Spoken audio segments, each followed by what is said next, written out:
vérité au cœur de l'information.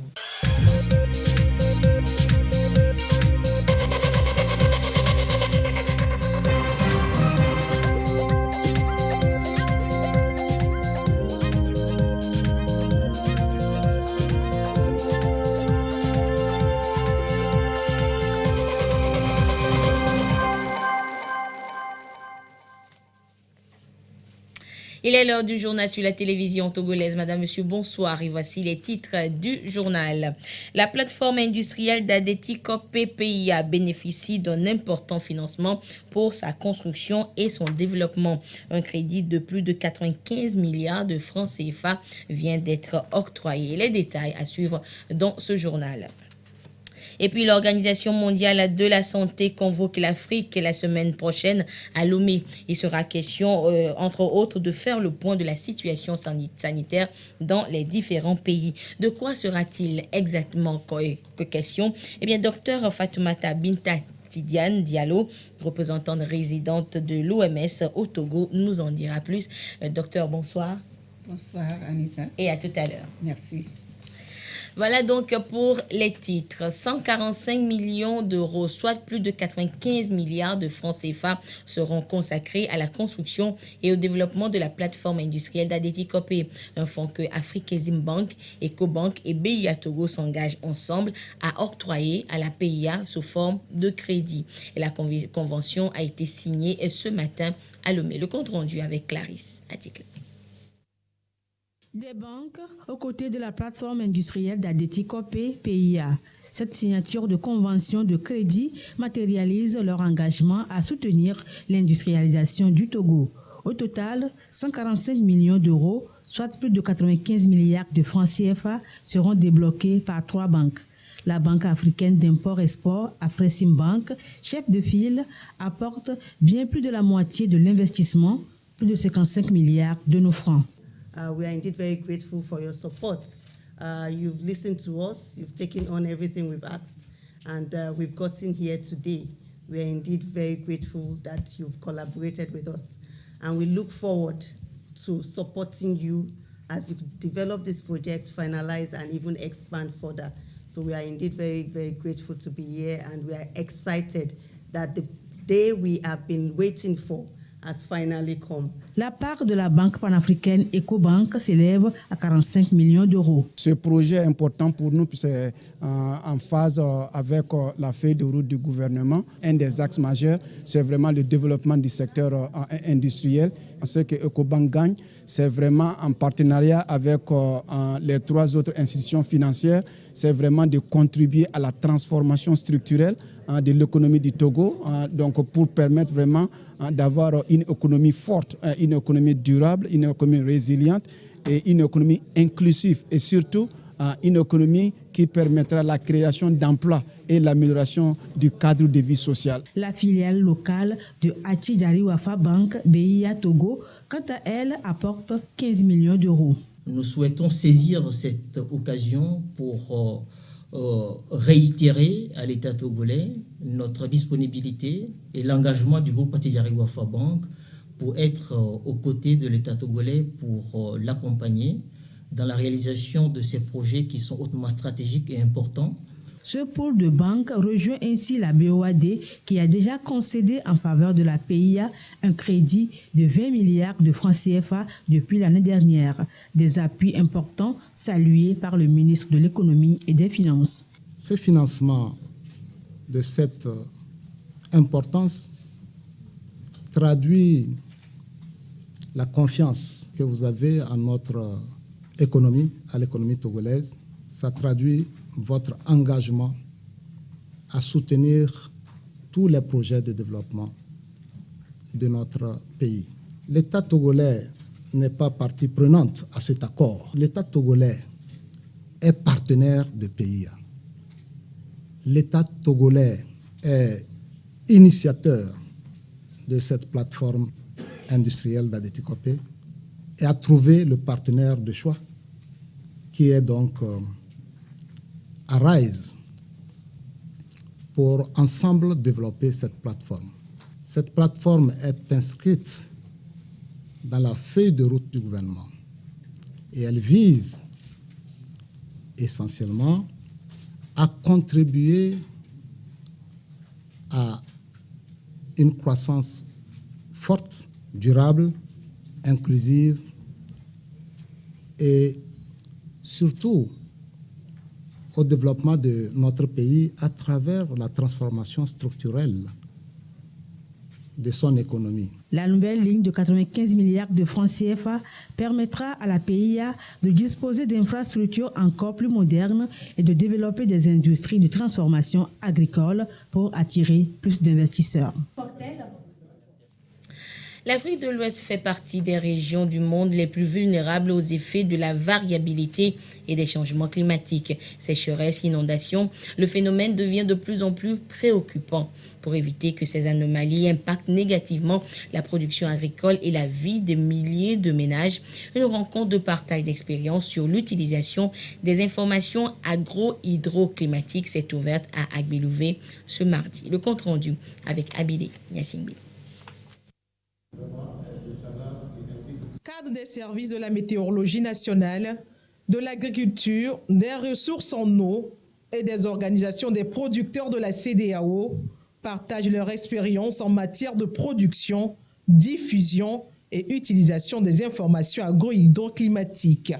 Des données climatiques qui doivent être mieux interprétées pour faire barrage aux phénomènes météorologiques et climatiques qui influent négativement sur l'agriculture. Les différentes techniques qui vont être identifiées ici, les bonnes pratiques qui vont être identifiées ici, effectivement, Agrimet se basera sur ces différentes informations-là pour pouvoir les transférer d'un pays à un autre, d'un acteur à un autre et renforcer la collaboration au niveau de la région. Le niveau régional se base sur des acteurs au niveau national. Des acteurs au niveau national se basent sur des acteurs au niveau décentralisé jusqu'à arriver au producteur final. Donc c'est toute cette chaîne-là qui doit marcher pour que véritablement l'information puisse atteindre l'objectif fixé. Sécheresse, inondations, variation de saison et dégradation des terres, des réalités qui touchent la vie des milliers de ménages en Afrique de l'Ouest. Au même titre que les engrais, l'information climatique doit être un intrant dans la planification agricole. Donc c'est à ce niveau-là que nous allons faire un peu ce cadre d'échange institutionnel pour tous les bénéficiaires du projet AIC-BOAD. Mais nous avons voulu nous focaliser essentiellement sur l'agriculture parce qu'en réalité, vous savez que dans la région, l'agriculture est presque la principale activité. Vous combinez agriculture et élevage, vous tombez à combien de pourcents? Je vous laisse déduire vraiment les chiffres. Donc je pense que cela va nous aider en réalité à une meilleure planification. Parce que quand vous avez l'information, vous pouvez vous organiser en conséquence et vous allez mieux vous adapter. Au terme de la rencontre, des recommandations seront formulées pour un choix judicieux des moyens et outils de diffusion des prévisions saisonnières. Et parlons toujours des saisons, justement. Tantôt, il fait très chaud, tantôt, il fait très froid et les inondations deviennent de plus en plus fréquentes. Et à l'origine de tout cela, les changements climatiques. Le Togo veut donc aider à inverser la tendance. Les nouveaux engagements du pays en la matière sont en cours d'être intégrés dans la planification nationale. Et le sujet a justement réuni depuis ce matin plusieurs acteurs. Le compte rendu avec Monique Odoudou et Ekwe Salah. D'ici à 2030, le Togo entend réduire de 20,51% ses émissions de gaz à effet de serre. C'est l'un des engagements pris par le pays dans ses contributions déterminées, révisées en 2021. Les contributions déterminées au niveau national sont un ensemble d'engagements que le Togo a pris pour pouvoir lutter contre les changements climatiques. Les engagements initiaux ont été pris en 2015 et c'était pour pouvoir aller à la COP21. Et donc de 2015 à 2020, il y a eu 5 ans. Il y a eu beaucoup de choses qui ont changé et l'accord même prévoit qu'il y a eu une révision. Et donc le Togo s'est mis dans la dynamique de ce que l'accord a dit pour pouvoir entamer son processus de révision en 2020. Et c'est à juste titre que le pays s'apprête à intégrer ces nouveaux engagements dans la planification nationale. La rencontre a réuni plusieurs acteurs, dont ceux des secteurs des énergies, agriculture et foresterie. 3 secteurs identifiés au Togo comme grands contributeurs au gaz à effet de serre. Il a été élaboré des outils qui vont simplifier l'intégration de ces engagements dans la planification. Et il y a eu des outils également qui ont été élaborés pour pouvoir évaluer facilement les gaz à effet de serre qui sont incriminés dans le contexte des changements climatiques. Et donc, c'est ces outils-là qui seront présentés aux différents acteurs et les aider à prendre la main sur ces outils-là pour que, dorénavant, quand on va faire nos planifications au niveau national comme sectoriel, qu'on puisse déjà, au niveau de la planification, prendre en compte les questions du changement climatique. La présente rencontre devra fournir les outils nécessaires aux décideurs en vue de permettre aux populations vulnérables aux effets du changement climatique d'être plus résilientes. Et l'actualité, c'est également cette bonne nouvelle pour les personnes en situation de handicap dans la région des Savanes. Un projet d'insertion socio-professionnelle vient d'être lancé pour promouvoir leurs droits et leur autonomisation financière à travers l'entrepreneuriat et la bonne gestion des activités génératrices de revenus. Plus de 48 millions de francs CFA vont être décaissés par le centre de Bomboaka et ses partenaires pour promouvoir les initiatives, et cela vient ainsi soulager cette couche vulnérable beaucoup plus frappée par la crise sanitaire due à la Covid-19. Les précisions depuis Bomboaka de Gérard Lagoudou. Le centre Saint-Louis-Orienté de Bomboaka dans la préfecture de Tandjouaré concrétise son engagement dans la prise en charge des personnes à mobilité réduite. Dans la région des Savanes, le projet de réinsertion socio-professionnelle des personnes handicapées vient d'être lancé en vue d'améliorer la qualité de vie de ces couches vulnérables et leur participation à la vie sociale. Le présent projet est issu justement d'un constat des sorties des agents de terrain, des sociologues, qui font des visites en famille dans le sens d'accompagner les personnes bénéficiaires justement des activités de ce centre. Et donc c'est dans cette tournée, suivi accompagnement, que nous nous sommes rendus compte que les besoins de ces personnes étaient vraiment très immenses. Besoins en matière de qualité de santé. Beaucoup restent à la maison, ne vont pas dans les hôpitaux, dans les centres de santé, parce qu'ils n'ont pas de moyens. Et les jeunes que nous avions réussi à installer, on a constaté aussi, à peine démarré, les besoins des familles ne les permettent pas du tout de s'acquérir un moyen de déplacement pour améliorer encore les rendements de leur activité. Le présent projet va impacter une centaine de personnes handicapées dans les Savanes. 15 motos ordinaires et 7 motos tricycles iront à 22 bénéficiaires ciblés. 50 jeunes en situation de handicap vont participer au renforcement des capacités en entrepreneuriat et en gestion des activités génératrices de revenus.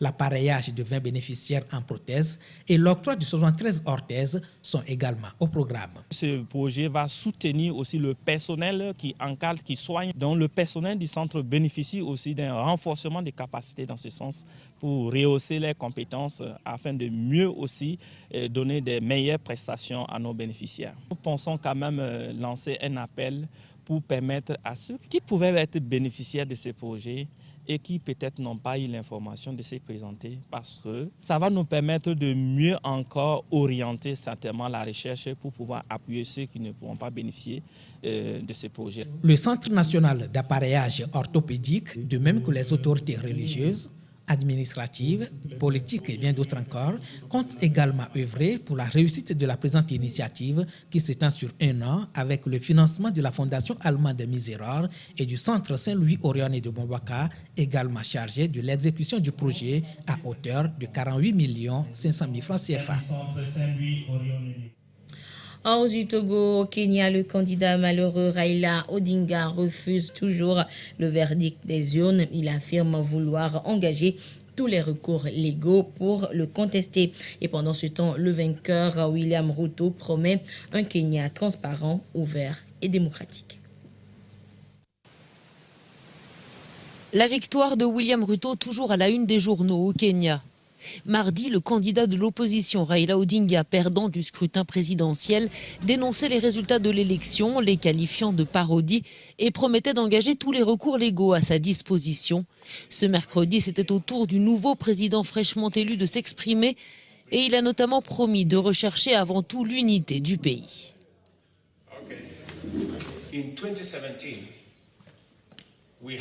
En 2017, nous avions remporté 25% des voix dans 34 comtés. Cette année, ce sont 25%, mais dans 39 comtés.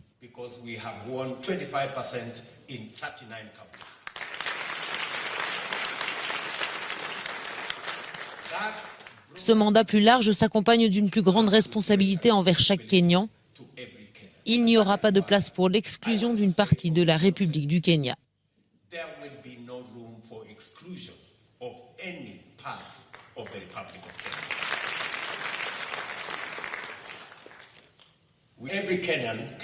Tous les Kenyans peuvent maintenant retourner à leur téléphone. Vous n'avez plus besoin d'utiliser WhatsApp, vous n'avez plus besoin d'utiliser Signal. Vous pouvez maintenant retourner à vos téléphones normaux. Parce que les menaces de chantage et d'intimidation ont cessé.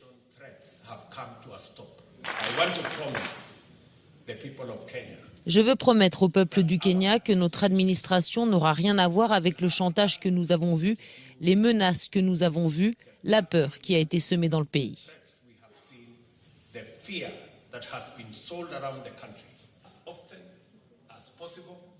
William Ruto a aussi assuré qu'il travaillerait avec tous les leaders politiques, promettant un pays transparent, ouvert et démocratique.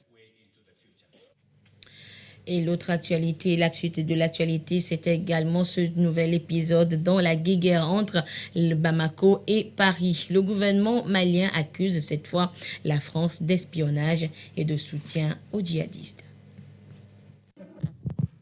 La France apporterait son soutien aux djihadistes et espionnerait le Mali. C'est ce qu'affirme Bamako qui, dans une lettre adressée au Conseil de sécurité de l'ONU, demande une réunion d'urgence. Le but, faire cesser ce qu'il présente comme des actes d'agression venant de Paris. Les autorités maliennes dénoncent des violations répétitives et fréquentes de l'espace aérien national par les forces françaises qui se livreraient à des activités considérées comme de l'espionnage et des tentatives d'intimidation. Et ce, avec pour objectif de collecter des renseignements au profit des groupes terroristes opérant dans le Sahel et pour leur larguer des armes et des munitions. Bamako affirme par ailleurs disposer de plusieurs éléments de preuve.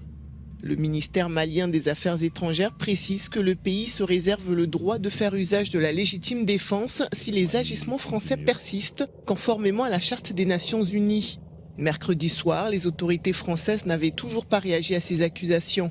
La lettre est datée du 15 août, date du départ du dernier soldat de l'opération Barkhane au Mali, après 9 ans de présence militaire française dans le pays. Et je vous le disais en titre, l'Organisation mondiale de la santé, OMS, convoque toute l'Afrique la semaine prochaine à Lomé. Ce sera donc lors de la 72e session du comité régional de l'organisation donc pour l'Afrique.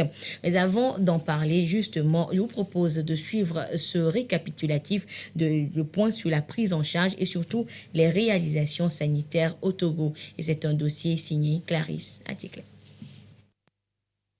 Togo, État de l'Afrique de l'Ouest, un pays où la santé des populations est une préoccupation majeure des autorités qui s'investissent pour créer les conditions en vue d'offrir des soins de qualité.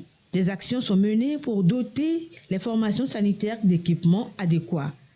Il s'agit notamment de la construction des infrastructures, la dotation en équipements médico-chirurgicaux, la formation et la mise à disposition des ressources.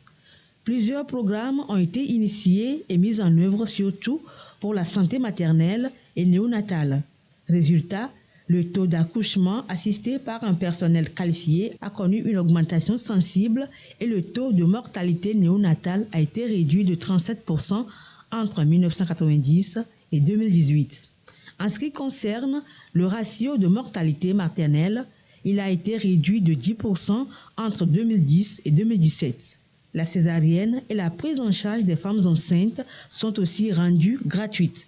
Le gouvernement a créé en 2017 8 nouvelles écoles de sages-femmes et infirmiers afin de résoudre le problème de pénurie des ressources humaines.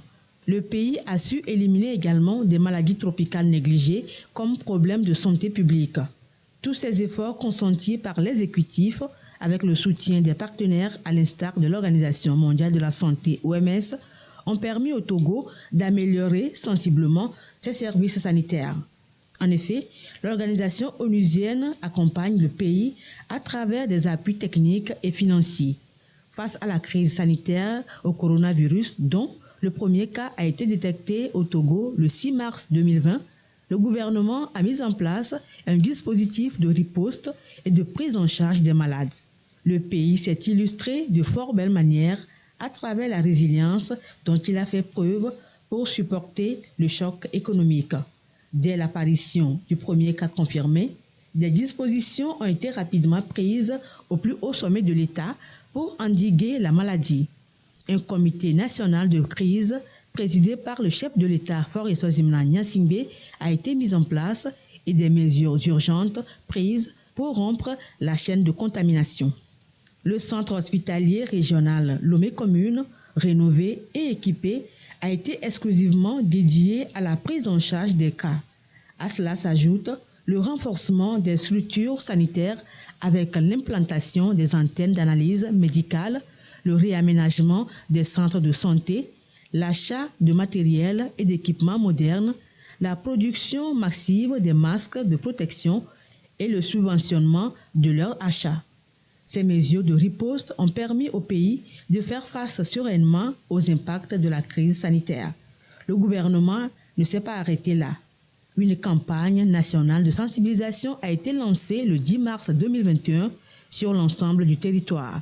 4 types de vaccins, en l'occurrence AstraZeneca, Pfizer, Sinovac et Johnson & Johnson, ont été respectivement réceptionnés à travers l'initiative COVAX de l'Union africaine et de la Chine. L'organisation de cette riposte contre la COVID-19 a bénéficié de l'accompagnement des partenaires bilatéraux et multilatéraux dont le système des Nations Unies. Cette campagne se poursuit avec des séances de sensibilisation pour atteindre un maximum de citoyens. Comme on le voit, le Togo, sous le leadership du président de la République, ne lésigne sur aucun moyen pour offrir des soins de qualité et à moindre coût aux populations. Et nous parlons justement de santé avec l'invité du 20h. Il s'agit donc de la représentante résidente de l'OMS au Togo, Dr Fatoumata Binta Tidiane Diallo. Docteur Diallo, bonsoir. Bonsoir. Alors, docteur, nous venons de suivre, disons, les réalisations sanitaires sur le plan national au Togo. Alors, quelle appréciation fait l'OMS de la prise en charge en question en matière de santé au Togo?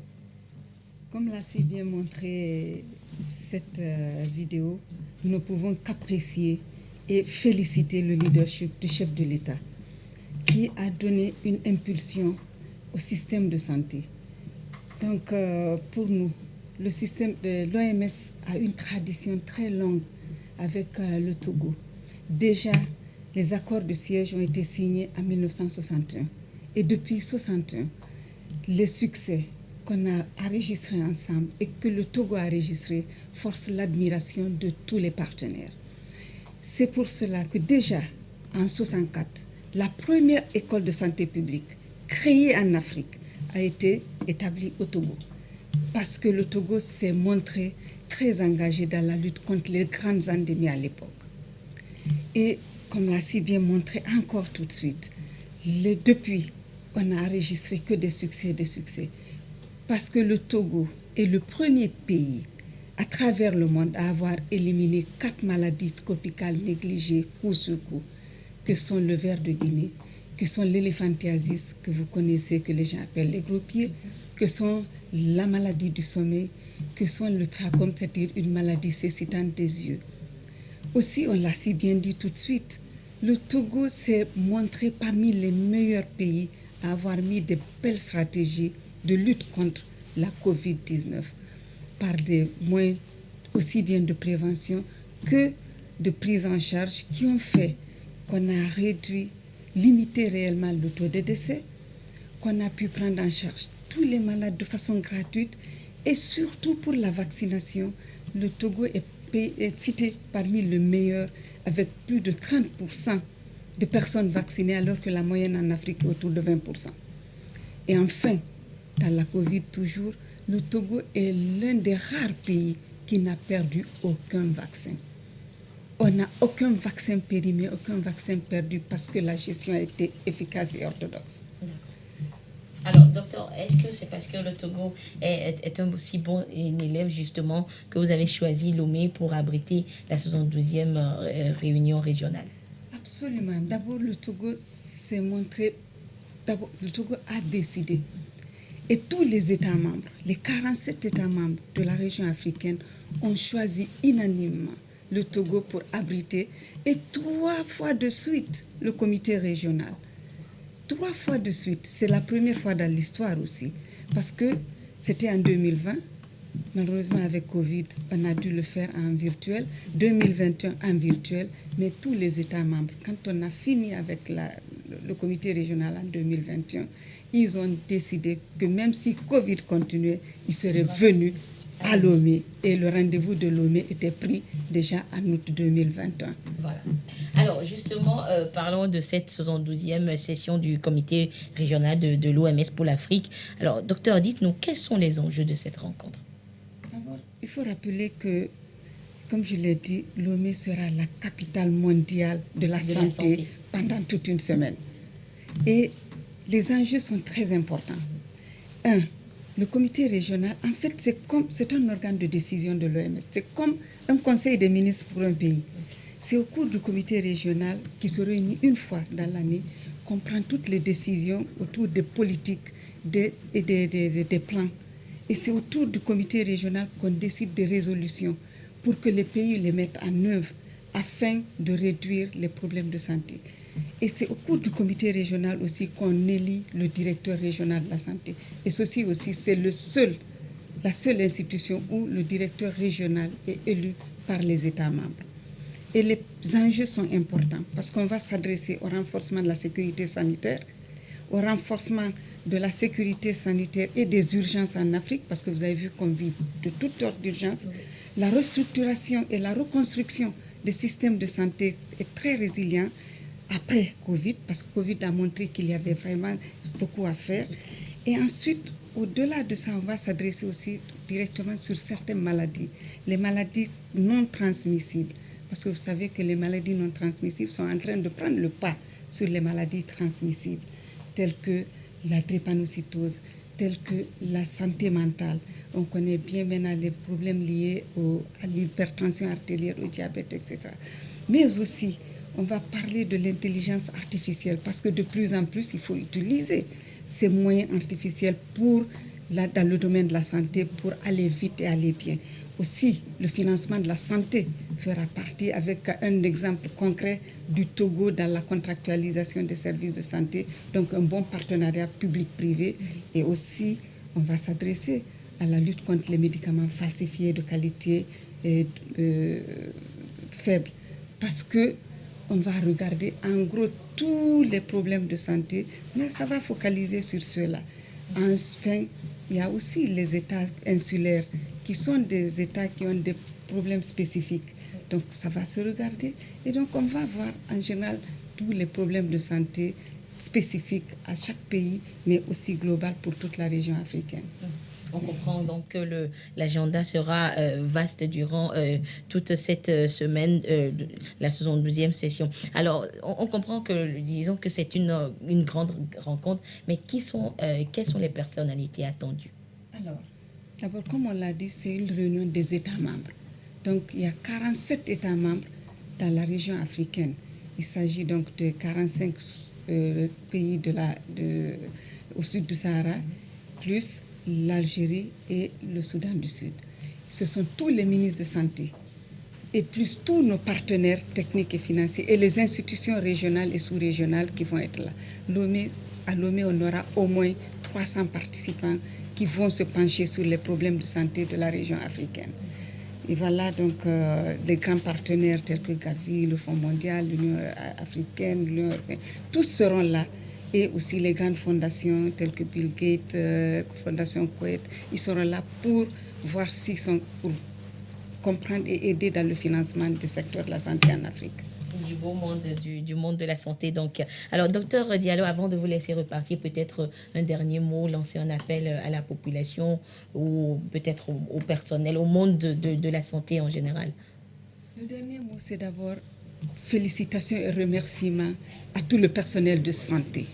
Tout le personnel de santé. Félicitations au gouvernement, à sa tête, le chef de l'État. Mais aussi, nous voulons appeler toute la presse que vous êtes pour nous accompagner durant ce moment et après ce moment. Et enfin, nous aurons souhaité être avec vous tous parce que nous voulons faire la promotion de la santé le dimanche passe par une marche, la marche pour la santé. Et donc, nous vous appelons tous à être avec nous pour marcher et donc faire de la promotion pour réduire les problèmes de santé et les problèmes surtout des maladies non transmissibles. Donc, à dimanche, ensemble, pour marcher pour la santé et à partir de lundi, ensemble, pour nous adresser aux problèmes de santé de la région africaine, mais aussi à ce forum du donner et du recevoir. Merci beaucoup, Dr Fatoumata Binta Tidiane Diallo. Je rappelle donc que vous êtes représentante résidente de l'OMS, l'Organisation mondiale de la santé, et Dr Diallo, donc, qui nous invitait tous, donc, justement, à participer à la 72e session régionale de l'OMS au Togo, l'OMS pour l'Afrique, et ce sera donc à partir du 22 août, la semaine prochaine, à Lomé. Et nous poursuivons cette édition avec cette autre actualité, les rideaux qui sont tombés dimanche dernier sur la compétition nationale de bodybuilding Fovi Totoa. La compétition a opposé 8 athlètes donc de bodybuilding. Vous voyez donc là les images de ce qu'a été cette compétition. Fovi Totoa, c'était le week-end dernier. Nous y reviendrons en détail dans nos prochaines éditions. Et voilà, ainsi se referme ce journal. Merci de votre fidélité à la télévision togolaise. Excellente suite de nos programmes. Au revoir.